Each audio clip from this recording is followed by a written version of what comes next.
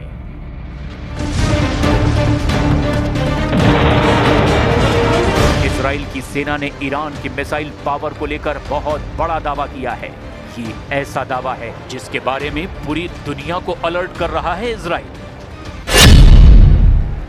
Israeli सेना के एक बड़े कमांडर ने इजरायली संसद को बताया कि ईरान ने जून में हुए युद्ध के बाद अपनी बैलिस्टिक मिसाइल का प्रोडक्शन बढ़ाना शुरू कर दिया है। उसकी मिसाइल ज्यादा रेंज की भी है, बड़े वॉरहेड से भी लैस है और उनको रोकना पहले जैसा आसान नहीं होगा। इजरायली सेना ने कहा है कि इस बात को नेतन्याहू सरकार बहुत गंभीरता से ले रही है। इजराइल के साथ अमेरिकी बेड़े को डराने के लिए खामनेई की वार्निंग ऐसे वक्त में आई है जब ईरान की नौसेना ने फारस की खाड़ी में अपनी ताकत दिखाई है। ईरान ने यहां युद्धाभ्यास में क्रूज मिसाइल से लेकर बैलिस्टिक मिसाइल और ड्रोन अटैक को भी आजमाया है। ईरान के रिवॉल्यूशनरी गार्ड्स ने फारस की खाड़ी में जब से ये युद्धाभ्यास किया उसके दुश्मन चौकन्ने हो गए हैं। ईरान के पास एक मजबूत एंटी शिप वाली मिसाइल पावर भी है और यही इसे एक बेहद खास समुद्री इलाके में सबसे बड़ी मिलिट्री पावर बना देती है।